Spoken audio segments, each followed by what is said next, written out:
Hello everyone and welcome back to the class. आज की class में सबसे पहले हम लोग डिस्कस करने वाले हैं मैनोमीटर के बारे में। So what is a manometer? It is the device used to measure the pressure of the fluid inside the container.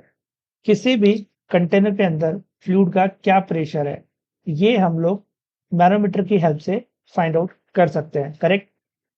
तो यहाँ पर हमारे पास में पिक्चर में पाइप है और मुझे इस पाइप के अंदर प्रेशर फाइंड आउट करना है। लेट सपोज इसमें से कुछ गैस पास हो रही है या कोई लिक्विड भी हो सकता है, इस पाइप में से पास कर रही है और इस गैस का प्रेशर क्या है ये मुझे फाइंड आउट करना है। लेट्स सपोज प्रेशर है पीजी, तो ये पीजी प्रेशर मुझे फाइंड आउट करना है। तो ये मैं फाइंड आउट करूंगा मैनोमीटर की हेल्प से। तो यहाँ पर पिक्चर में हमारे पास में U2 मैनोमीटर है। ये शेप में भी यूट्यूब जैसा है। करेक्ट, यू शेप में ना, तो इसलिए इसको U2 मैनोमीटर बोलते हैं। इसके अंदर हम लोग हैवी फ्लूइड फिल करते हैं। तो लेट्स सपोज यहाँ पर मैंने मर्क्यूरी फिल करी है। हैवी फ्लूइड क्यों फिल्ड करते हैं ये हम लोग बैरोमीटर में भी डिस्कस कर चुके हैं, क्योंकि जब हमने एटमॉस्फेरिक प्रेशर फाइंड आउट किया था तो हमने उसके अंदर मर्क्यूरी फिल्ड किया था। तो जो हाइट आई थी वो 76 सेंटीमीटर थी और उसको वाटर से जब रिप्लेस किया तो 10.3 मीटर इतना लॉन्ग हमें ट्यूब की रिक्वायरमेंट थी। करेक्ट, एटमॉस्फेरिक प्रेशर को मेजर करने के लिए। तो जो डेंसिटी है मर्क्यूरी की वो बहुत ज्यादा है as compare to the water, तो हम लोग प्रीफर करेंगे इसके अंदर हैवी फ्लूइड को। तो मर्क्यूरी को हम लोग प्रीफर करेंगे यहाँ पर। ऑलराइट, तो इसके अंदर हैवी फ्लूइड फील्ड है। अब हमें क्या करना है, जैसे हमें मेजर करना है तो देखो हमें क्या करना होगा। नेक्स्ट पेज ले लेते हैं। ये है हमारा पाइप। करेक्ट, और इससे कनेक्ट करेंगे U2 मैनोमीटर।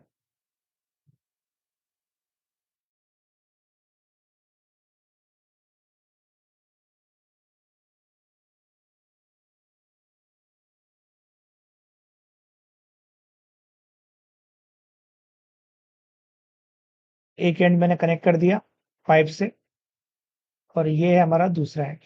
ऑलराइट, ठीक है। और इसके अंदर हमारा मर्क्यूरी फील्ड है। देखो इनिशियली क्या था, दोनों एंड सेम लेवल पे थे। अगर आप यहाँ पे ध्यान दो, ये और ये सेम लेवल पर है इनिशियली जब कनेक्ट नहीं किया गया, क्योंकि दोनों साइड सेम सेम प्रेशर है एटमॉस्फेरिक। यहाँ पर भी पी नॉट और यहाँ पर भी पी नॉट, तो सेम लेवल पर है। बट जैसे आप कनेक्ट करोगे तो यहाँ पर जो फ्लूइड फ्लो कर रहा होगा इस पाइप में से, जो गैस पास कर रही होगी, करेक्ट, वो इस पाइप में से जाएगी और वो प्रेशर एक्सर्ट करेगी इस लिक्विड के ऊपर। तो ये जो फ्लूइड है वो दूसरे एंड पर राइज करेगा इस टाइप से। राइट, तो यहाँ पर जो प्रेशर है गैस का वो है पीजी। तो डेफिनेटली यहाँ पर भी जो प्रेशर होगा वो पीजी ही होगा हमारा। करेक्ट, और यहाँ पर हमारा एटमॉस्फेरिक प्रेशर पी नॉट। ये तो हमें क्लियर हो गया। अब क्या करें, देखो अब क्या कर सकते हो आप। तो पहले क्या था, जो दोनों एंड है वो सेम लेवल पर है, बट जैसे ही आपने कनेक्ट किया तो जो प्रेशर है गैस की वजह से उसने फ्लूइड को पुश किया और दूसरे एंड पर फ्लूइड यहाँ पर रेस कर गया। ये हमें क्लियर हो रहा है। अब लेट सपोज ये हाइट है हमारी h, तो यहाँ पर हमें पीजी फाइंड आउट करना है। हमें क्या फाइंड आउट करना है, पीजी। तो इसको फाइंड आउट करने के दो तरीके हैं। सबसे पहले मेथड वन की बात करते हैं। क्या है हमारी मेथड वन? मेथड वन देखते हैं। करेक्ट, स्टार्ट करते हैं यहाँ से पीजी। तो यहाँ का प्रेशर क्या है, पीजी। यहाँ से स्टार्ट कर लेते हैं हम लोग, पीजी। करेक्ट, अब अगर मैं इसमें आपको एक चीज ध्यान रखनी है, अगर मैं जी की डायरेक्शन, तो ग्रेविटेशनल एक्सेलरेशन डाउनवर्ड डायरेक्शन में, तो अगर मैं जी की डायरेक्शन में जाऊंगा तो प्रेशर बढ़ेगा और जी के अपोजिट जाऊंगा तो प्रेशर कम होगा। ऐसे आप फील भी कर सकते हो। एक स्विमिंग पूल है, करेक्ट, स्विमिंग पूल में लिक्विड है ना, पानी भरा हुआ है। आप जैसे जैसे नीचे जाओगे स्विमिंग पूल में वैसे वैसे प्रेशर बढ़ेगा और ऊपर आओगे तो प्रेशर कम होगा। यही तो होता है, नीचे जाने पर प्रेशर बढ़ता है, ऊपर जाने पर कम होता है। तो यही सेम कंसेप्ट हम लोग यहाँ पर, जी की डायरेक्शन में जाने पर प्रेशर बढ़ेगा, अपोजिट जाने पर कम होगा। ठीक है, तो यहाँ पर प्रेशर है पीजी फिर हम जी की डायरेक्शन में गए और लेट्स सपोज ये है हमारा एक्स जितना नीचे गए, करेक्ट। तो कितना प्रेशर बढ़ेगा, डेंसिटी है रो एम जी एक्स है यहाँ पर हाइट, करेक्ट। तो रो जी एच होता है, एक्स जितना नीचे गए तो प्रेशर कितना बढ़ गया, रो एम जी एक्स। फिर हॉरिजॉन्टल में गए, हॉरिजॉन्टल में जाने पर प्रेशर में कोई चेंजेस नहीं आएगा। फिर ऊपर गए एक्स इतना ही, करेक्ट। तो प्रेशर कम होगा, अब लिखेंगे minus rho M G X. ये क्लियर हो रहा है, तो यहां तक पहुंच गया। अब यहां से फिर एच जितना और ऊपर गए तो लिखेंगे minus rho M G H. उसके बाद पहुंच गए यहां पर, और यहां पर प्रेशर है पी नॉट, एटमॉस्फेरिक प्रेशर, तो इक्वल टू पी नॉट लिख देंगे। ये क्लियर हो गया, ठीक है। अब इसके बाद में इससे ये कैंसिल आउट हो जाएगा हमारा, ऑलराइट। तो यहाँ पर हमें मिलेगा P G equal to P naught plus rho M G H, ये प्रेशर होगा।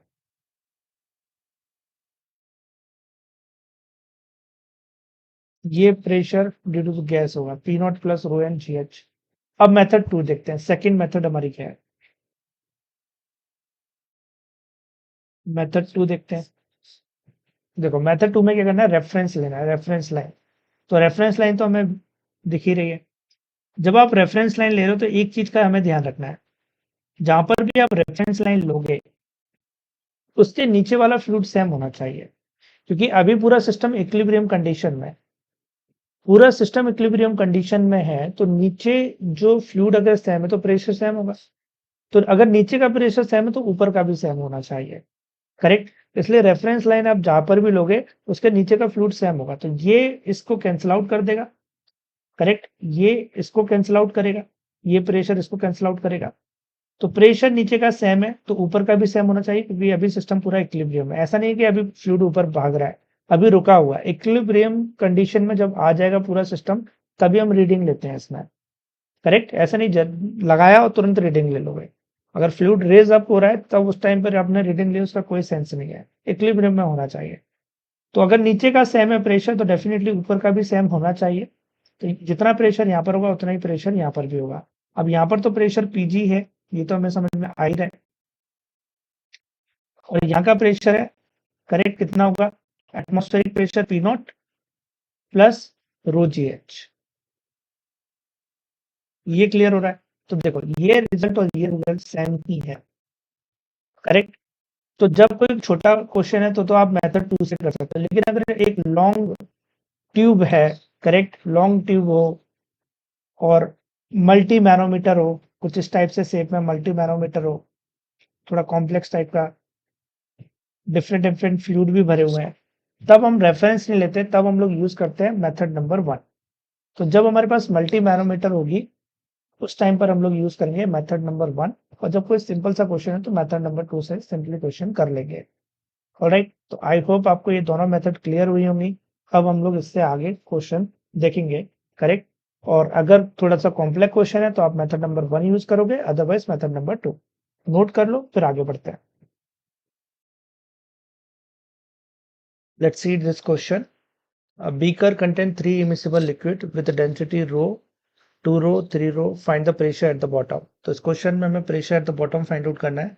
लेट्स सपोज बॉटम पे प्रेशर है हमारा रो एक्स, इसको पी एक्स बोल देते हैं हम लोग, प्रेशर है पी एक्स, ये हमें फाइंड आउट यहाँ पर करना है। तो पी एक्स इक्वल टू क्या हो जाएगा, इसके ऊपर हमारा एटमॉस्फेयर है तो एटमॉस्फेरिक प्रेशर लगेगा पी नॉट, प्लस ये जो रो डेंसिटी का फ्लूइड है उसकी वजह से प्रेशर हो जाएगा रो जी एच। फिर जो टू रो डेंसिटी का फ्लूइड है उसकी वजह से प्रेशर का 2 रो जी और हाइट है एच। फिर उसके बाद 3 रो डेंसिटी का फ्लूइड है जी एंड हाइट है 2h। सो अब आप इसे सिंप्लीफाई करेंगे, then P naught plus rho जी एच, 2 रो जी एच, 3 रो जी एच, और ये हो जाएगा 6, तो ये हो जाएगा 9 रो जी एच। तो pressure at the bottom of the container हो जाएगा पी नॉट प्लस रो जी एच। अब यहाँ पर जो पी एक्स होगा वो होगा हमारा एब्सोल्यूट प्रेशर, पी नॉट हो जाएगा atmospheric pressure, and rho ji H हमारा हो जाएगा गॉज प्रेशर, करेक्ट। ये हमारा गॉज प्रेशर हो जाएगा। तो अगर आपको क्वेश्चन में एब्सोल्यूट प्रेशर पूछा गया है एट द बॉटम तो आप बताएंगे पी नॉट प्लस 9 रो जी एच, और अगर आपसे सिर्फ गॉस प्रेशर पूछा गया है एट द बॉटम तो आंसर होगा 9 रो जी एच। तो आई होप आपको ये चीज क्लियर हो गई होगी। आगे बढ़ते हैं, नेक्स्ट क्वेश्चन देखते हैं। A used shaped tube contains two immiscible liquid of density rho and 2 rho up to the height L separated by the valve. When the valve is opened, find the new height of the liquid in both the column. अब यहाँ पर आपको एक valve दिखाई दे रहा है, correct, और दो यहाँ पर ट्यूब है, यू शेप्ड ट्यूब है। तो ये हमारी फर्स्ट ट्यूब हो गई और लेट्स सपोज सेकंड हो गई है, और दोनों करेक्टेड है यहाँ पर। अभी वॉल्व जब क्लोज है तब दोनों का जो हाइट है, फर्स्ट में ट्यूब में जो फ्लूइड है उसकी हाइट है और सेकंड ट्यूब में जो फ्लूइड है उसकी हाइट है वो सेम है। ये आपको पिक्चर में दिख रहा है, एल एल है। जब आप ओपन करोगे तो 2 रो डेंसिटी का फ्लूइड हैवी होगा, करेक्ट, तो ये नीचे जाएगा, और रो डेंसिटी का फ्लूइड है वो ऊपर की तरफ जाएगा, करेक्ट, और तब तक जाते रहेंगे जब तक प्रेशर इक्वल ना हो जाए एट द बॉटम, करेक्ट। तो यहाँ पर प्रेशर इक्वल होगा तब तक हो जाएंगे। तो मान लेते हैं ये हमारी इनिशियल हो गई, ये इनिशियल लाइन हो गई, करेक्ट, और फ्लूइड जैसे आपने वॉल्व ओपन किया ये नीचे की तरफ गया, लेट सपोज ये नीचे गया है एक्स जितना। अब अगर ये एक्स जितना नीचे गया है तो ये फ्लूइड कितना ऊपर जाएगा, ये आप कैसे पता करोगे, है ना। तो देखो ये कैसे पता करेंगे, इसका एरिया है 2a, इसका एरिया है a, ये एक्स जितना नीचे गया तो ये फ्लूइड कितना ऊपर जाएगा। देखो कैसे निकाल सकते हैं, वॉल्यूम को इक्वेट करके, है ना। तो 2a इंटू एक्स टेस्ट, मान लो कि एक्स टेस्ट जितना गया हुआ है, और ये a और ये x जितना नीचे गया हुआ है। सो a इंटू एक्स करोगे वॉल्यूम, जितना वॉल्यूम यहाँ पर होगा कम उतना ही वॉल्यूम यहाँ पर बढ़ जाएगा, वॉल्यूम यहाँ पर कंजर्व रहेगा, तो उसे इक्वेट किया जा सकता है। अब a से a को कैंसिल आउट कर दिया तो x टेस्ट इक्वल टू हो जाएगा आपका x बाय 2। तो यहाँ पर जो फ्लूइड है हमारा वो x बाय 2 जितना ऊपर जाएगा, है ना। मान लो वो यहाँ तक आ जाता है फ्लूइड, x बाय 2 जितना ऊपर हो जाएगा। आई होप आपको ये चीज क्लियर हो रही होगी। अब जो प्रेशर है वो बॉटम पे बराबर होना चाहिए, है ना, P1 इक्वल टू P2। तो P1 इक्वल टू P2 होगा बॉटम पर। अब इसके ऊपर एटमॉस्फेरिक प्रेशर लग रहा है P0, और यहाँ पर भी एटमॉस्फेरिक प्रेशर है P0। तो आप इसे ऐसे लिख सकते हो P0 प्लस रो जी, डेंसिटी रो है इस साइड जी, और ये इस साइड में x बाई 2 जितना ऊपर गया है, करेक्ट, डेंसिटी रो है। तो यहाँ पर जो फाइनल हाइट हो जाएगी वो कितनी हो जाएगी, L प्लस एक्स बाई 2।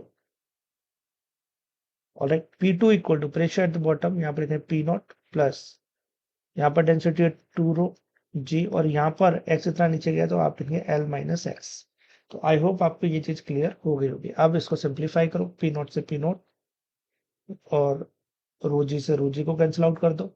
सो आपके पास है L plus x by 2 equal to 2L minus 2x। All right, so इसको भी थोड़ा सिंप्लीफाई करते हैं, इसको इधर लेके जाओ, x बाई 2 प्लस 2x, और ये हो जाएगा L आपका। इसका एलसीएम लेंगे तो ये हो जाएगा 5x by 2 equal to L। So x equal to क्या होगा यहाँ पर 2L by 5। This is the x value. तो यहाँ पर ये जो फ्लूइड है वो x जितना नीचे जाएगा और ये x बाई 2 जितना ऊपर आएगा, करेक्ट। तो जो लेफ्ट कॉलम है और जो राइट कॉलम है, इसको लेफ्ट बोल देते हैं, इसको राइट बोल देते हैं। तो जो राइट कॉलम होगी उसकी जो हाइट हो जाएगी वो कितनी होगी, राइट कॉलम की पहले L थी और x जितना नीचे गया मतलब 2L बाई 5 जितना नीचे गया है। तो उसको सिंप्लीफाई करेंगे हम लोग, 5L माइनस 2L तो हो जाएगा 3L बाई 5। और लेफ्ट कॉलम की बात करें तो पहले L थी, फिर x बाई 2 जितना और ऊपर बढ़ गया, है ना।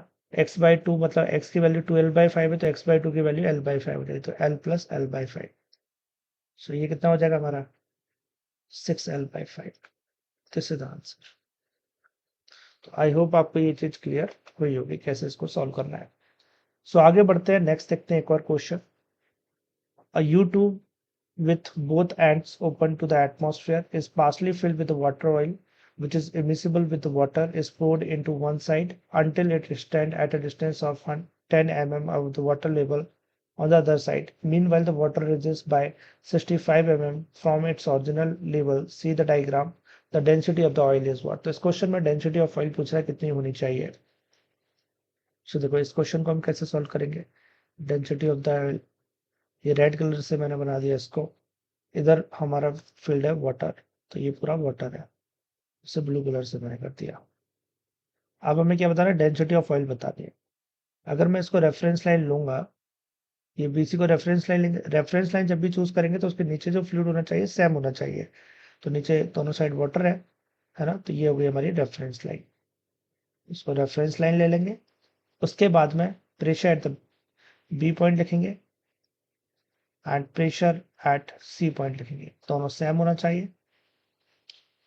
तो इसे हम लोग लिखेंगे, अगर ऊपर एटमॉस्फेयर है तो P naught plus density of oil G and height of the oil column. इस साइड लिखेंगे P naught plus density of the water G and height of the water column.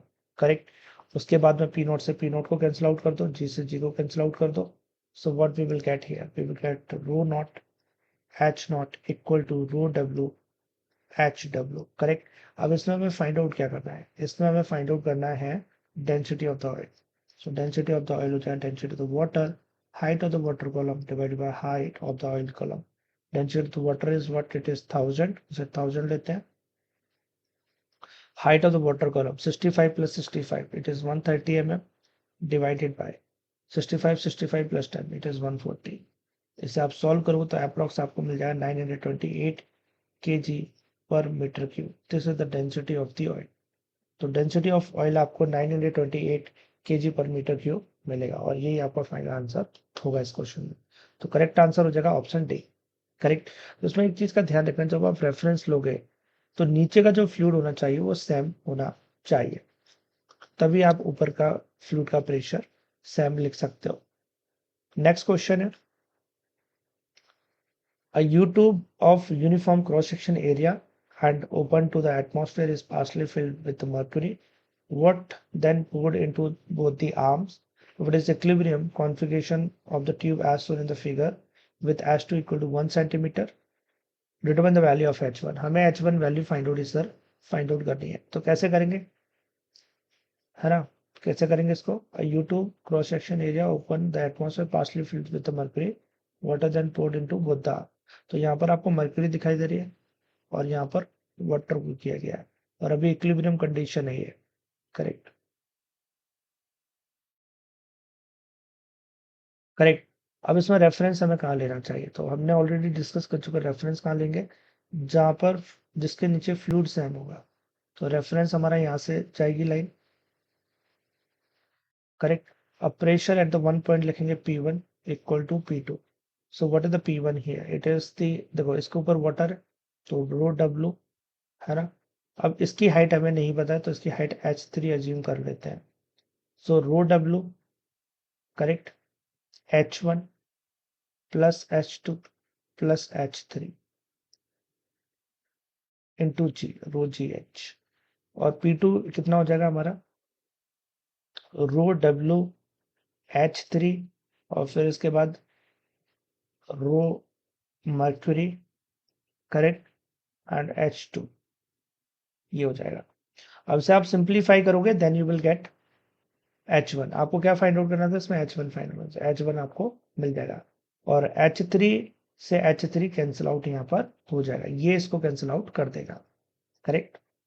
तो इस तरीके से आप इस क्वेश्चन को सॉल्व कर सकते हो. तो ये बाकी का कैलकुलेशन आपके होमवर्क में है, तो आप इसको ट्राई करके H1 की वैल्यू फाइंड आउट कर सकते हो. Let's see this question everyone. इस क्वेश्चन में हमारे पास में एक टैंक है, वाटर टैंक है, और उस वाटर टैंक की सरफेस पे एक पॉइंट है जहां पर हमें प्रेशर फाइंड आउट करना है. करेक्ट. यहां से लेकर अगर यहां तक हम लोग ध्यान दें तो वाटर फील्ड है, ये पूरा का पूरा वाटर है जिसे मैं ब्लू कलर से रिप्रेजेंट कर रहा हूं. फिर उसके बाद यहाँ पर भी वाटर है. करेक्ट. फिर अगर ध्यान दें तो इसमें यहाँ पर हमारा मर्क्यूरी फील्ड है जिसे हम रेड कलर से रिप्रेजेंट कर लेते हैं. ये मर्क्यूरी हो गया जिसे रेड से मैं रिप्रेजेंट कर रहा हूँ, और फिर यहाँ पर ऑयल है हमारा जिसको मैं ग्रीन से रिप्रेजेंट कर रहा हूँ। तो हमें इस क्वेश्चन में क्या करना है, हमें फाइंड आउट करना है प्रेशर 1 पॉइंट पर। करेक्ट, ये जो 1 पॉइंट है वो कहाँ पर आया हुआ है, सरफेस पर आया हुआ है। करेक्ट, वाटर की सरफेस पर आया हुआ है, यहाँ पर प्रेशर हमें फाइंड आउट करना है। तो क्या लिख सकते हैं हम लोग, P1। करेक्ट, फिर उसके बाद हम लोग जी की डायरेक्शन में जाएंगे। जब जी की डायरेक्शन में जाएंगे तो प्रेशर बढ़ेगा, अपोजिट डायरेक्शन करेंगे तो कम होगा। अगर आप यहाँ पर एक चीज ध्यान दो, इस लाइन के नीचे आप वाटर से नीचे जा रहे हो तो प्रेशर बढ़ेगा, उतना ही आप ऊपर भी आ रहे हो तो जितना नीचे जाने पे प्रेशर बढ़ेगा उतना ही ऊपर आने पे कम होगा। तो इसको आप इससे कैंसिल आउट कर सकते हो। सेम थिंग अगर इस लाइन के नीचे देखो तो जितना प्रेशर मरकरी में एच जितना नीचे जाने पे होगा उतना ही ऊपर पर भी होगा कम, तो इसको इससे कैंसिल आउट कर दो। फिर उसके बाद में ऑयल में भी देखो, यहाँ पर अपोजिट डायरेक्शन में जाओगे तो प्रेशर क्या होगा, कम होगा, और यहाँ नीचे आओगे तो बढ़ेगा।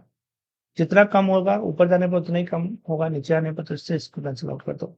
अब से बीच वाले पोर्शन हमारे पास में बचे हैं, तो हम प्रेशर लिखना स्टार्ट करते हैं 1 पॉइंट से। करेक्ट, तो प्रेशर हो गया यहाँ पर एयर की वजह से P1। फिर नीचे गए हम लोग कितना, H1 H2 तक। करेक्ट, ये दोनों तो कैंसिल आउट हो चुके हैं नीचे वाले पोर्शन इस लाइन से। तो मैं यहाँ पर लिख सकता हूँ P1 plus rho density of water में ले लेता हूँ rho W, density of oil में ले लेता हूँ rho naught, and density of mercury में ले लेता हूँ rho H। So P1 plus rho W जी H1 प्लस H2। फिर उसके बाद ऊपर गए हम लोग, जी नीचे की तरफ है, आप ऊपर जाए तो प्रेशर कम होगा, तो मैं यहाँ पर लिखूंगा minus rho W G H2। यहाँ पर अभी भी वाटर फील्ड है ना। फिर ऊपर गए, ये तो कैंसिल आउट हो ही गया है ना, इसको लिखने की जरूरत नहीं है। एक बार आप नेगेटिव लिखो एक बार पॉजिटिव लिखो तो ये कैंसिल आउट हो जाएगा। फिर आगे देखो, यहाँ पर ऑयल फील्ड है H2 जितना, तो यहाँ पर मैं क्या लिख सकता हूँ, और नीचे की तरफ जा रहा हूँ तो ऐड करूंगा plus density of oil. Correct, G H2। Alright, फिर उसके बाद इसने इसको कैंसिल आउट कर दिया। फिर यहाँ पर देखो, करेक्ट, ये हो गया हमारा।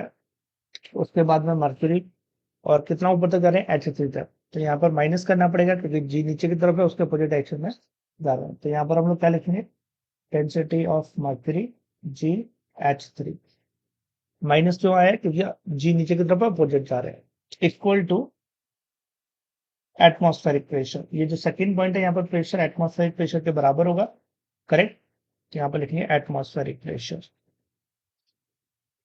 ऑलराइट, इसको सिंप्लीफाई करते हैं, P1 plus rho W ji H1 plus rho W G H2 minus rho W G H2 plus rho naught G H2 minus rho H G H3 equal to PATM। अब जो जो cancel out हो रहे हैं सबसे पहले cancel out कर दो, कौन कौन से, इससे इसको कैंसिल आउट कर दो।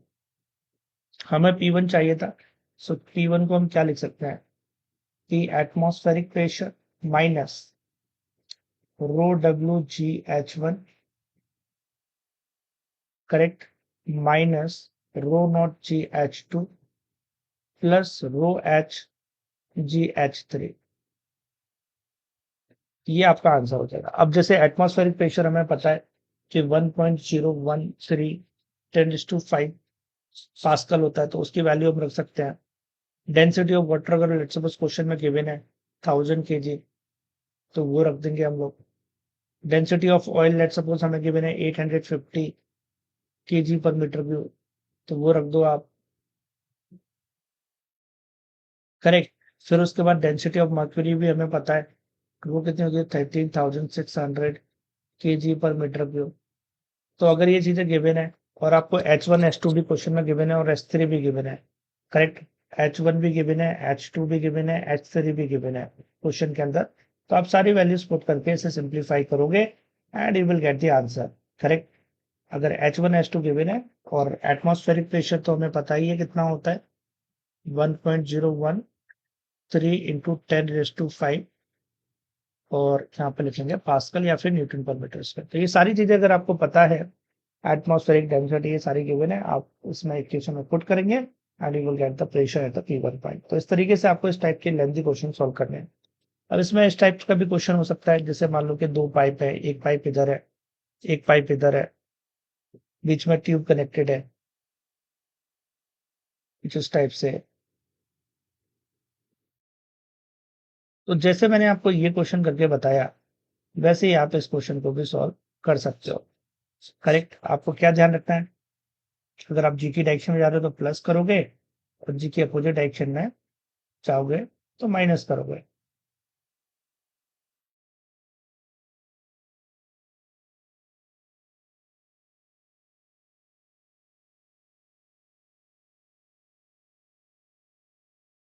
करेक्ट। तो लेट्स सपोज यहाँ पर पाइप में प्रेशर है पी ए और यहाँ पर प्रेशर पी बी, और आपसे प्रेशर डिफरेंस पूछा जा रहा है, what is the P B minus P A या P A minus P B, ये आपसे पूछा गया है। तो आपको कुछ नहीं करना है, यहाँ से स्टार्ट करना है, जी के डायरेक्शन में बढ़ेगा, अपोजिट डायरेक्शन में कम होगा। करेक्ट। और इसमें कुछ भी हाइट वगैरह फ्लूइड्स वगैरह वो लोग फिल्ड कर सकते हैं। तो जैसे हमने इस क्वेश्चन में किया था, वैसे ही आप इस क्वेश्चन में भी अप्लाई करोगे, जी की डायरेक्शन में पॉजिटिव, अपोजिट डायरेक्शन में नेगेटिव। अगर इस साइड भी सेम फ्लूइड है, इस साइड भी सेम फ्लूइड है, दोनों साइड सेम है ना, तो जितना यहाँ पर जहाँ पे कम होगा उतना बढ़ेगा भी, तो आप उसको कैंसिल आउट भी कर सकते हो, जैसे हमने इधर किया। तो इट डिपेंड कि इसमें फ्लूइड क्या है, कितने हाइट तक है, आप उसे सिंप्लीफाई कर पाओगे इस मेथड से। करेक्ट। और प्रेशर डिफरेंस फाइंड आउट कर पाओगे। तो आई होप आपको ये चीज क्लियर हो गई होगी। चलो तो फिर आगे बढ़ते हैं, हम लोग नेक्स्ट देखते हैं। नेक्स्ट हम लोग डिस्कस करेंगे पास्कल्स लॉ के बारे में। So what is the Pascal's law? Pascal law states that any excess pressure applied to an enclosed incompressible fluid is transmitted to the every portion of the fluid and the walls of the containing vessels. तो Pascal's law क्या बोलता है? देखो सबसे पहले fluid कैसा होना चाहिए? इनकम्प्रेसिबल होना चाहिए। करेक्ट। तो जो प्रेशर आप बढ़ाओगे, एक्सेस प्रेशर जो डेवलप करोगे, वो ट्रांसमिट हो जाएगा every portion of the fluid and the walls of the containing vessels. Correct. वो ट्रांसमिट हो जाएगा। एंड जब आप पास्कल लॉ अप्लाई कर रहे हो तो फ्लूइड जो होना चाहिए वो कन्फाइंड एंड कनेक्टेड होना चाहिए। ये भी एक इंपॉर्टेंट पॉइंट है। तो जैसे कन्फाइंड एंड कनेक्टेड फ्लूइड का मतलब क्या हो रहा है, जैसे कि मान लो एक ट्यूब है हमारे पास में इस टाइप की,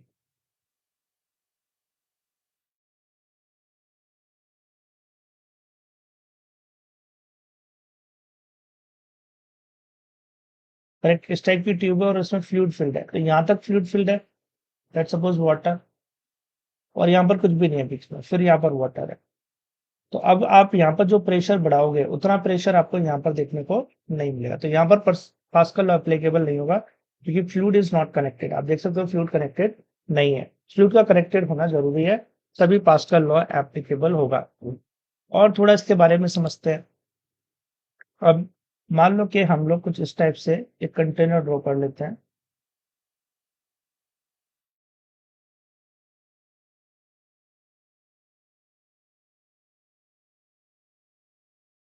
ये एक कंटेनर है और इसमें वाटर फिल्ड है।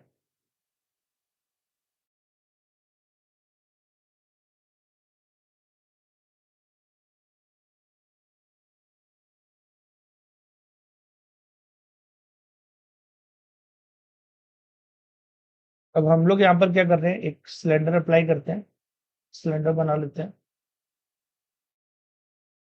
स्टैंड सिलेंडर, यहाँ पर भी, यहाँ पर भी, करेक्ट, और यहाँ पर। अब अगर प्रेशर मेजर किया जाएगा तो सभी जगह पर अलग अलग होगा। यहाँ पर P1 होगा, यहाँ पर P2 होगा, यहाँ पर P3 होगा। प्रेशर अगर हम बैरोमीटर की हेल्प से मेजर करते हैं तो सभी जगह प्रेशर अलग होगा, P1 P2 P3 and P4। Correct. अब क्या करना है आपको, आपको प्रेशर बढ़ाना है यहाँ पर। ठीक है। आपने यहाँ पर पुश किया, इसका फोर्स लगाया तो प्रेशर बढ़ेगा। लेट्स सपोज आपने del P amount of pressure यहाँ पर बढ़ाया, तो पास्कल लॉ ये बोलता है कि अगर आपने यहाँ पर del P amount of pressure बढ़ाया है तो हर जगह पर del P amount of pressure बढ़ जाएगा। यहाँ पर भी डेल पी बढ़ेगा और यहाँ पर भी डेल पी बढ़ जाएगा। तो स्टार्टिंग में प्रेशर तो अलग अलग होगा, बट अगर आपने यहाँ पर डेल पी अमाउंट बढ़ाया है प्रेशर, तो सभी जगह जो प्रेशर है इक्वली ट्रांसमिट हो जाएगा, जैसे द पास्कल लॉ। करेक्ट। इसका यूज हम लोग कहाँ पर करते हैं पास्कल लॉ का? जैसे हाइड्रोलिक मशीन्स हो गए, ब्रेक्स हो गए, यहाँ पर इसका एप्लीकेशन होता है, यहाँ पर यूज करते हैं। जैसे यहाँ पर आप देखोगे हाइड्रोलिक लिफ्ट, तो यहाँ पर जो फ्लूइड है, यहाँ से लेकर अगर आप यहाँ तक देखो तो प्रेशर तो सेम ही होगा, अभी सेम रेफरेंस पर है, तो यहाँ का प्रेशर और यहाँ का प्रेशर स्टार्टिंग में तो सेम ही है। बट आपने क्या किया, यहाँ पर फोर्स अप्लाई किया F1 और यहाँ का एरिया है A1। ये आपको दिख रहा है एरिया यहाँ पर कितना है, A1 है, और यहाँ पर एरिया है A2। करेक्ट। तो अकॉर्डिंग टू पास्कल लॉ, अगर आप इस एंड पर del P amount of pressure increase करोगे तो यहाँ पर भी डेल पी जितना हो जाएगा, है ना? जितना यहाँ करोगे उतना यहाँ पर भी होगा, तो del P1 equal to del P2 होना चाहिए अकॉर्डिंग टू पास्कल लॉ। अब डेल P1 कितना होगा? आपने F1 फोर्स लगाया, क्रॉस सेक्शनल एरिया A1 था। डेल P2 कितना होगा? W वेट है और एरिया कितना है? A2 है इस साइड का। अब आपको साफ साफ दिख रहा है जो A2 है वो लार्ज है एज कम्पेयर टू A1। अगर हम काफी बड़ा ले A2 को एज कम्पेयर टू A1, सो यहाँ पर हमें क्या देखने को मिलता है? देखो, आपने F1 by A equal to W by A2 लिख सकते हो आप, है ना? प्रेशर सेम रहेगा तो इसमें कोई प्रॉब्लम वाली बात नहीं है। अब अगर आप लिखो यहाँ पर W, कितना वेट यहाँ पर हो रहा है, मतलब दूसरी साइड जो फोर्स है वो कितना हो रहा है, वो अगर आप देखना चाहते हो तो W इक्वल टू आप लिख सकते हो F1 A2 divided by A1। तो आपको पता है कि जो A2 है बहुत बड़ा है, A1 बहुत छोटा है, तो ये जो A2 बाई A1 क्वांटिटी काफी बड़ी आएगी, और बड़ी क्वांटिटी के साथ में जब F1 को मल्टीप्लाई करेंगे तो डेफिनेटली जो W आएगा वो बहुत बड़ा होगा एज कम्पेयर टू F1। ये आपको समझ में आ रहा है? तो आपने एक स्मॉल अमाउंट ऑफ फोर्स यहाँ पर अप्लाई किया, लेकिन आपने देखा कि दूसरे एंड पर जो हमें फोर्स मिल रहा है या फिर बोले वेट जो हमें, वो काफी हैवी लिफ्ट कर सकते हैं, क्योंकि अगर एरिया बहुत कम है तो दूसरे एंड पर जो वेट होगा वो लिफ्ट हम ज्यादा कर पाएंगे, अगर उस एंड पर एरिया ज्यादा होगा तो। करेक्ट। तो इस तरीके से हमारा पास्कल लॉ यहाँ पर काम करेगा। अब एक क्वेश्चन भी हम लोग डिस्कस कर लेते हैं, let's see it everyone. For the system shown in the figure, the cylinder on the left L has a mass of 600 kg and the cross-sectional area of 800 centimeters square. The piston of the right S has the cross-sectional area 25 centimeters square and negligible weight. If the apparatus is filled with the oil, what force is required to hold the system in equilibrium? इसमें पूछ रहा है कि हमें कितना force यहाँ पर apply करना चाहिए इस सिस्टम को इक्विलिब्रियम में रखने के लिए। करेक्ट। सो देखते हैं कैसे सॉल्व कर सकते हैं। ये हमने रेफरेंस लाइन ले ली, इसके नीचे सेम फ्लूइड है। करेक्ट। तो ये प्रेशर इससे कैंसिल आउट हो जाएगा। ठीक है, इसने इसको कैंसिल आउट कर दिया। अब उसके बाद में आप क्या करोगे? देखो, इसके बाद में क्या करूँ, यहाँ पर एक पॉइंट ले लो और एक पॉइंट यहाँ पर ले लो। तो क्या हम P1 इक्वल टू P2 लिख सकते हैं? बिल्कुल लिख सकते हैं। What is the pressure at the second point? देखो यहाँ पर एरिया, इसको मैं राइट साइड का एरिया बोल देता हूँ, इसको लेफ्ट साइड का एयर। ठीक है, तो क्या मैं इसको ऐसे लिख सकता हूँ? P1, प्रेशर P1 पे हो जाएगा वेट की वजह से, तो हम, और इसके ऊपर एटमॉस्फेरिक प्रेशर भी है तो उसको भी ऐड कर लेते हैं P0। तो P1 equal to P0 plus mass है 600, तो मैं इसे W बाय ए एल लिख देता हूँ, इक्वल टू P2 कितना होगा? फोर्स की वजह से F by A R. Correct. Plus P0 plus ये फ्लूइड की वजह से, जैसे हम लिखेंगे डेंसिटी ऑफ फ्लूइड वो W G एच डब्ल्यू, या फिर एच ही लिख लेते हैं इसको। अब P0 से P0 कैंसिल आउट हो जाएगा, हमें तो सिर्फ F फाइंड आउट करना है यहाँ पर, तो F by A R equal to हो जाएगा हमारे पास में W by A L minus rho W G H. Correct. So F equal to A R को साइड भेजते हैं, W की वैल्यू पुट करते हैं जो कि हो जाएगी M G divided by A L minus rho W G H, और इसे मल्टीप्लाई कर देते हैं ए आर से। मास है 600 यहाँ पर, जी की वैल्यू 10, और अगर हम एरिया की बात करें तो एरिया हमारे पास में गिवन है, क्रॉस सेक्शनल एरिया जो राइट साइड है उसमें 800 सेंटीमीटर स्क्वायर है, तो आप 800 लिखेंगे। एरिया ये यहाँ पर डायमीटर नहीं है, तो 10⁻⁻⁴ से भी मल्टीप्लाई कर देंगे एसआई में कन्वर्ट करने के लिए। माइनस डेंसिटी ऑफ वाटर यहाँ पर गिवन है, यहाँ पर हमने क्या फिल किया है, इसमें ऑयल है ना? हाँ, तो ऑयल है यहाँ पर, तो डेंसिटी ऑफ ऑयल हमें 800 है। कोई बात नहीं, इसको ऑयल कर लेते हैं, इसमें ऑयल फिल्ड है तो मैं रू नॉट से डिनोट कर लेता हूँ। जी की वैल्यू 10 एंड हाइट है 8, फिर इसको मल्टीप्लाई कर दो आप, 25 सेंटीमीटर स्क्वायर है, 10⁻⁴। इसको सॉल्व करने के बाद में आपको फोर्स मिल जाएगा। इस तरीके से आपको इस क्वेश्चन को सॉल्व करना है। तो यहाँ पर आप पास्कल लॉ अप्लाई करेंगे and you will get the answer correct. चलो आगे बढ़ते हैं। नेक्स्ट हम लोग डिस्कस करने वाले हैं आर्किमिडीज प्रिंसिपल के बारे में। So what is the Archimedes principal? The buoyant force exerted by the fluid on a partially free immersed body is equal to the weight of the fluid displaced by the immersed part of the body. Correct, ये हमारा Archimedes principal. The buoyant force, जो हमारा buoyancy force exert करेगा by the fluid on the partially and fully immersed body is equal to the weight of the fluid displaced by the immersed part of the body. तो जैसे देख लो यहाँ पर 1 kg का ये ब्लॉक है, हमने इसको इसमें डिप किया, तो जैसे इसको डिप करेंगे तो वाटर का लेवल रेज होगा और ये क्या करेगा, जैसे अंदर जाएगा तो वाटर को डिस्प्लेस करेगा और वो वाटर आप देख रहे हो यहाँ से बाहर आ रहा है। इस वाटर को हमने एक ग्लास में, करेक्ट, एक ग्लास में हम लोग कर लेंगे इसको, करेक्ट, कंटेन करेंगे इसको। अब उसके बाद में आपको क्या करना है, इसको कलेक्ट करने के बाद में इस वाटर को इस ग्लास में आपको उसका वेट लेना है, वाटर का सिर्फ। जब आप वाटर का वेट लोगे, करेक्ट, तो आप यही देखोगे जो इस पर बाउंसी फोर्स लग रहा है और जो वाटर का वेट है वो सेम होगा यहाँ पर। This is the Archimedes principal. The buoyant force exerted by the fluid on the partially fully immersed body is equal to the weight of the fluid displaced by the immersed part of the body। तो जो इसने wait displace करा है ना, तो water इसने displace करा है इसने, उसका जो वेट करेंगे डिस्प्लेस हुआ है और जो बाउंसी फोर्स लग रहा है वो इक्वल रहेंगे। This is the Archimedes principal. तो आई होप आपको ये चीज क्लियर हुई होगी। तो आप इसका प्रैक्टिकल करके भी देख सकते हो। एक ऑब्जेक्ट को लोगे, डिप करोगे, जितना भी वाटर डिस्प्लेस है उसका वेट करके देखोगे, उसको वेट करके देखोगे, करेक्ट, तो उस पर जो बाउंसी फोर्स लगा है वो उसके इक्वल ही होगा। बियॉन्सी और अप थ्रस्ट, करेक्ट, तो इसके बारे में डिस्कस कर लेते हैं हम लोग, कैसे बाउंसी फोर्स को हम निकाल सकते हैं। एक्चुअली में जो बाउंसी फोर्स है वो प्रेशर डिफरेंस है, करेक्ट। जो अप थ्रस्ट लगता है जिसे बाउंसी हम लोग बोलते हैं, ये क्या है, एक प्रेशर डिफरेंस है। ये कैसे होता है इसके बारे में थोड़ा समझ लेते हैं। जैसे मान लो कि मेरे पास में एक डिस्क है,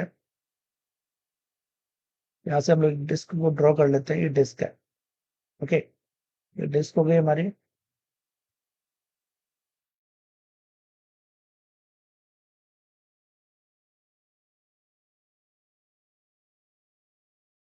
और इस डिस्क को हम वाटर में रख देते हैं, ये वाटर सरफेस है,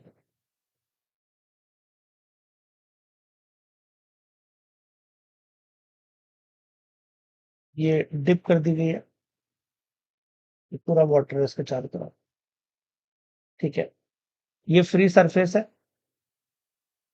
अब ये हाइट हो जाएगी हमारी, लेट्स सपोज S1, और जो थिकनेस ऑफ द डिस्क है वो लिए हमने H, correct. Cross section area of the disc है A, तो जो फ्लूइड है उसकी डेंसिटी है रो। तो ऊपर वाली जो सरफेस है उस पर जो फोर्स लगेगा वो होगा F1 और नीचे वाली सरफेस पर जो फोर्स लग रहा है वो F2, करेक्ट। तो यहाँ पर अगर मैं प्रेशर डिफरेंस निकालूं तो मैं लिख सकता हूँ F2 माइनस F1, करेक्ट। और जो हमारा ये जो फोर्स का डिफरेंस आएगा ऊपर और नीचे सरफेस के बीच में, है ना, वही हमारा बाउंसी फोर्स होगा। तो मैं लिख सकता हूँ buoyancy force is equal to what, F2 minus F1। अब F2 क्या होगा यहाँ पर, रो जी एच, करेक्ट, रो जी एच। अब लेकिन हाइट उसकी कितनी है, कितना जो नीचे वाली सरफेस है वो कितना नीचे आएगी, S1 प्लस एच, तो rho G S1 plus H, और cross section area A. F1 को हम लिख सकते हैं rho G S1 into area, correct. अब इसको थोड़ा सिंप्लीफाई करते हैं, rho G S1 A plus rho ji H A minus rho G S1 A, correct. अब इसमें इसको इससे कैंसिल आउट कर दो, क्या क्या कैंसिल आउट हो रहा है, S1 ए ये कैंसिल आउट हो जा रहा है। तो हमारे पास में बच क्या रहा है, रो जी एच ए। अब height of the disc and area को अगर मल्टीप्लाई करें, so what we will get volume. तो ये हमारा हो जाएगा volume, volume of the body, जो भी बॉडी हमने सबमर्ज करी है इसके अंदर उसका वॉल्यूम है यहाँ पर। So this is equal to the buoyancy force, ये बाउंसी फोर्स के इक्वल होगी हमारे, करेक्ट। सो ये हो गया हमारा बाउंसी फोर्स। अब बाउंसी फोर्स को अगर आप ध्यान से देखो तो हमारे पास में क्या आ गया, रो। रो क्या था, डेंसिटी ऑफ फ्लूइड, तो मैं इसको इससे लिखता हूँ rho f volume of the body into g. मतलब जो बाउंसी फोर्स होगा वो किस चीज पर डिपेंड करेगा, वो डायरेक्टली प्रोपोर्शनल होगा डेंसिटी ऑफ फ्लूइड, जिस फ्लूइड में उसको डिप किया गया है उस फ्लूइड की डेंसिटी के डायरेक्टली प्रोपोर्शनल। जितना ज्यादा डेंसिटी होगी उतना ज्यादा बाउंसी फोर्स लगेगा। दूसरी चीज, जो बाउंसी फोर्स है directly proportional to volume of the body, जितना पार्ट ज्यादा होगा बॉडी का अंदर वाटर के उतना ज्यादा लगेगा, या बोले साइज उसका ज्यादा बड़ा होगा बॉडी का तो उस पर बाउंसी फोर्स भी ज्यादा लगेगा अगर उसे डिप करेंगे तो। And it is directly proportional to g, g पर भी डिपेंड करेगा। इन सारे फैक्टर्स पर बाउंसी फोर्स हमारा डिपेंड करता है। और हमने यहाँ पर देखा जो बाउंसी फोर्स है वो एक्चुअल में प्रेशर डिफरेंस ही है, करेक्ट। तो फोर्स का डिफरेंस आ रहा है अपर सरफेस और लोअर सरफेस के बीच में, करेक्ट। उसी की वजह से बाउंसी फोर्स यहाँ पर जनरेट हुआ है। तो आई होप आपको ये चीज क्लियर हो गई होगी। नाउ नेक्स्ट हम लोग डिस्कस करने वाले हैं law of flotation. The law of flotation states that the floating object displaces the weight of fluid equal to its own weight. तो जो भी ऑब्जेक्ट फ्लोट कर रहे हैं, जो तैर रहे हैं, वो जो फ्लूइड डिस्प्लेस करेंगे उसका जो वेट होगा उनके खुद के वेट के बराबर होगा, करेक्ट। अगर ऐसा वो कर पाएंगे, मतलब वो अपने खुद के वेट के बराबर अगर फ्लूइड को डिस्प्लेस कर पा रहे हैं तभी वो फ्लोट कर पाएंगे, अदरवाइज वो नहीं कर पाएंगे। तो कोई भी ऑब्जेक्ट अगर फ्लोट करता है तो होता क्या है, उस पर दो फोर्स लगते हैं। ये ऑब्जेक्ट हो गया, बाउंसी फोर्स ऊपर की तरफ और नीचे की तरफ लगेगा ग्रेविटेशनल फोर्स, करेक्ट। अगर ये दोनों फोर्स बराबर है तभी वो ऑब्जेक्ट फ्लोट कर पाएगा। सो फॉर द फ्लोटेशन, अब थ्रस्ट मतलब buoyancy force is equal to weight of the body. और कोई भी चीज तैर रही है पानी के अंदर, मतलब उसका जो वेट होगा और उस पर लगने वाला जो बाउंसी फोर्स होगा आप उसे इक्वल कर सकते हैं, करेक्ट।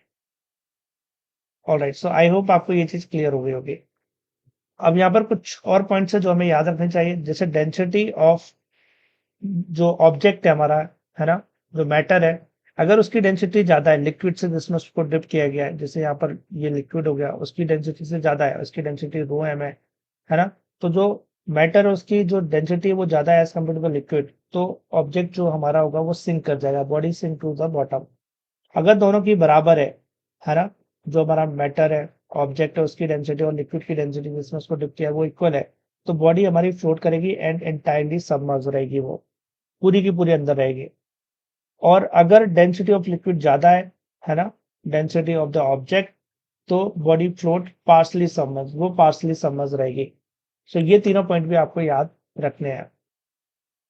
अगर लिक्विड की डेंसिटी ज्यादा है तो वो पार्सली सबमर्ज रहेगी, और अगर बराबर है तो वो एंटायरली सबमर्ज रहेगी, और अगर डेंसिटी ऑब्जेक्ट की ज्यादा है as compare to the liquid तो वो सिंक कर जाएगा। अब एक क्वेश्चन देखते हैं हम लोग यहाँ पर। A cubical block of side A density rho is placed inside the liquid of density 3 rho as shown in the figure. Find the value of the x. इस क्वेश्चन में वैल्यू ऑफ x पूछा गया है कि कितना होना चाहिए। तो यहाँ पर एक क्यूबिकल ब्लॉक है, उसे हमने लिक्विड के अंदर रखा हुआ है। जो लिक्विड है उसकी जो डेंसिटी है यहाँ पर वो कितनी है, लिक्विड की डेंसिटी है 3 रो, करेक्ट। और डेंसिटी जो ऑब्जेक्ट है उसकी है रो यहाँ पर। ऑलराइट, तो अब देखो ये फ्लोट कर रही है, तो हमने जैसा कि बात करी थी कोई भी चीज फ्लोट करेगी तो उस पर लगने वाला नीचे की तरफ ग्रेविटेशनल फोर्स और ऊपर लगने वाला बाउंसी फोर्स, ये दोनों फॉर्म इक्वेट कर सकते हैं। तो यहाँ पर भी हम लोग वही काम करेंगे, M G equal to F P, correct. M G को हम एफ बी के इक्वल कर सकते हैं, ठीक है, कर देंगे यहाँ पर। अब एम जी तो वेट है, एम यहाँ पर मास है, हमें पता है density equal to mass by volume होता है। तो अगर मुझे मास ऑफ दिस ब्लॉक लिखना है तो मैं क्या लिख सकता हूँ, डेंसिटी इंटू वॉल्यूम, है ना। डेंसिटी ऑफ द बॉडी यहाँ पर मैं रो भी लिख देता हूँ, volume of the body into g. और बाउंसी फोर्स को जब मैं लिखूंगा तो क्या लिख सकता हूँ, रो एफ फ्लूइड की डेंसिटी, है ना। और जो वॉल्यूम अंदर है, जो फ्लूइड के अंदर है वही बाउंसी फोर्स के लिए रिस्पॉन्सिबल होगा, तो सबमर्ज वॉल्यूम। यहाँ पर आप इन भी लिख सकते हो, करेक्ट। वी इनका मतलब है जो पोर्शन फ्लूइड के अंदर है वो, इनटू जी। तो ऐसा आप लिख लेंगे यहाँ पर। अब उसके बाद में रो बी की वैल्यू तो रो है, density of the body. Volume की बात करें, क्यूबिकल है, साइड लेंथ ए है, तो वॉल्यूम हो जाएगा ए क्यू इंटू जी। रो एफ फ्लूइड की डेंसिटी 3 रो। जो इनर पार्ट है, अब ये हमने एक्स एज्यूम कर लिया और हमें यहाँ पर एक्स ही फाइंड आउट करना है कि वैल्यू ऑफ एक्स क्या होगी। सो वी इनको हम लिख सकते हैं एक्स इंटू ए स्क्वायर। करेक्ट, ए स्क्वायर उसका एरिया हो गया, इंटू एक्स से मल्टीप्लाई करेंगे तो जो इनर पार्ट है उसका वॉल्यूम हमें मिल जाएगा इंटू जी। जी से जी को कैंसिल आउट कर दो, ये ए स्क्वायर है, ए क्यू है, इसको कैंसिल आउट कर दो। करेक्ट, और रो से रो को कैंसिल आउट कर दो। सो ये हमें क्या मिल रहा है यहाँ पर X equal to A by 3। मतलब जो अंदर पोर्शन है फ्लूइड के वो ए बाई 3 है और यही हमारा आंसर होगा। तो सिंपली इस क्वेश्चन में हम लोग यहाँ पर इक्वेट कर सकते हैं दोनों को। Let's see this question. On an iceberg of density rho I equal to 900 kg per meter cube is floating in the water of density rho W equal to 1000 kg per meter cube. The percentage of the volume of the ice cube outside the water is what? इस question में हमें find out करना है कि कितना percentage ये जो iceberg है उसका बाहर है। तो ये हो गया outer volume V naught. Correct, और ये हो गया आपका inner volume V N. Alright, तो अब अगर ये फ्लोट कर रहा है, करेक्ट, तो हम लोग यहाँ पर क्या लिख सकते हैं, ऊपर की तरफ बाउंसी फोर्स और नीचे की तरफ ग्रेविटेशनल फोर्स। करेक्ट, फ्लोट कर रहा है तो बाउंसी फोर्स ग्रेविटेशनल फोर्स के बराबर होगा। यहाँ पर हम लिख सकते हैं F B equal to m g. All right everyone, so F B equal to m g लिखेंगे। So what is the buoyancy force? Buoyancy force जो फ्लूइड में हमने उसको डिप किया है उसकी डेंसिटी पर डिपेंड करेगा, और यहाँ पर हमने वाटर लिया है, सो डो डब्ल्यू। करेक्ट, और जितना पोर्शन अंदर होगा फ्लूइड के वो वॉल्यूम लेंगे तो वो जाएगा वी इन इंटू जी।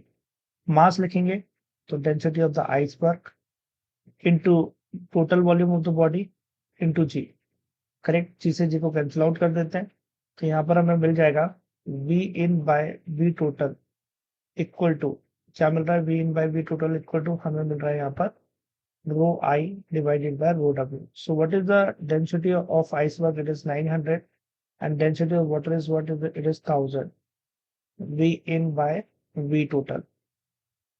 तो ये हो जाएगा हमारा 0.9 V in by V total. So V in by V total हो जाएगा हमारा 0.9।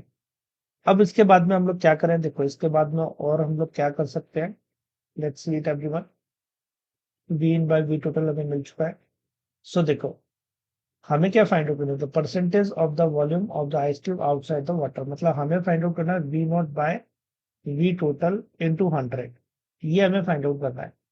करेक्ट, अब अगर हम एक चीज पर ध्यान दें, क्या हम ऐसा भी लिख सकते हैं total volume equal to inner part volume और आउटर पार्ट। तो वी नॉट को क्या लिखा जा सकता है, वी टोटल माइनस वी, बिल्कुल लिख सकते हैं, है ना। तो मैं इसे रिप्लेस कर देता हूँ total volume minus V in divided by total volume, और इंटू 100 से कर दोगे तो परसेंटेज में कन्वर्ट हो जाएगा। तो ये हो जाएगा आपका 1 minus V in divided by V total volume into 100। So 1 minus V in, what is the volume V in. देखो हमें V in by V total का जो रेशियो ऑलरेडी पता है 0.9 इंटू 100 कर दो, और ये परसेंटेज में, करेक्ट, ये आ जाएगा आपका 1 माइनस 0.9 10%। करेक्ट, 0.1 इंटू 100 करोगे 10%। मतलब जो बाहर है वो सिर्फ 10% है, बाकी 90% आपको अंदर दिखाई देगा यहाँ पर। करेक्ट, तो 90% अंदर है, सिर्फ बाहर आपको 10% दिखाई दे रहा है। तो ये आइसबर्ग साइज में बहुत बड़े होते हैं, लेकिन जब ये फ्लोट कर रहे होते हैं तो हमें सिर्फ छोटा सा पोर्शन बाहर दिखाई देता है। करेक्ट, इसकी वजह से कभी कभी दुर्घटनाएं भी हो जाती हैं, एक्सीडेंट भी हो जाते हैं। जैसे आपने एक मूवी देखी होगी टाइटैनिक, उसमें जो शिप होता है आइसबर्ग से टकरा जाता है। करेक्ट, क्योंकि वो आइसबर्ग देखने में तो बहुत छोटा था, तो सोचा कि बड़े शिप से क्या फर्क पड़ेगा छोटे से आइसबर्ग का, है ना। ये बड़े से शिप का आइसबर्ग से क्या इफेक्ट पड़ेगा, लेकिन वो साइज में बहुत बड़ा था तो जो टकराया तो काफी डैमेज हो गया, और इसी वजह से वो टाइटैनिक भी आपका डूब गया। Now the next thing is everyone, एक और क्वेश्चन हम लोग देखते हैं। A ball of volume V and the density rho is submerged in the container filled with a liquid of density 3 rho. The ball is hinged to the base of the container as shown. Find out the tension in the string. इस question में हमें tension in the string पूछा जा रहा है कि कितना होना चाहिए। तो सिंपल ही क्वेश्चन है, ये फ्लूइड है, रो है, उसकी डेंसिटी 3 रो, और जो बॉल है उसकी डेंसिटी है रो, करेक्ट, और उसका वॉल्यूम है V। हमें वॉल्यूम का बॉल का वॉल्यूम भी दिया हुआ है। हमें टेंशन फाइंड आउट करनी है कि स्ट्रिंग में क्या होगी। तो let's suppose tension in the string T होगी। इस पर ऊपर की तरफ बॉल के ऊपर बाउंसी फोर्स लगेगा और नीचे की तरफ लगेगा ग्रेविटेशनल फोर्स mg। तो क्या मैं इसमें ऐसे लिख सकता हूँ, बाउंसी फोर्स ऊपर की तरफ लग रहा है, नीचे की तरफ mg प्लस t, ये नीचे की तरफ लग रहा है। हमें टेंशन फाइंड आउट करनी है, तो टेंशन इक्वल टू हो जाएगा buoyancy force minus mg, correct. So buoyancy force को आप क्या लिख सकते हो, जिस फ्लूइड में इसको डिप किया उसकी density 3 rho, volume of the body g, volume of the body is v into g। Mass को आप क्या लिखोगे, density equal to mass by volume होता है, करेक्ट। अब आपको मास को लिखना है, तो जो बॉल है उसकी डेंसिटी है रो और उसका वॉल्यूम है v, करेक्ट। तो आप रो इंटू वी लिख लोगे तो मास ऑफ द बॉल आ जाएगा इंटू जी कर दोगे, तो 3 rho B g minus rho B g करोगे तो ये 2 rho B g. This is the tension in the string. तो ये जो स्ट्रिंग है इसमें जो टेंशन होगा वो 2 रो बी जी के बराबर होगा, यही इसका आंसर है। आई होप आपको ये पिच क्लियर हुई होगी।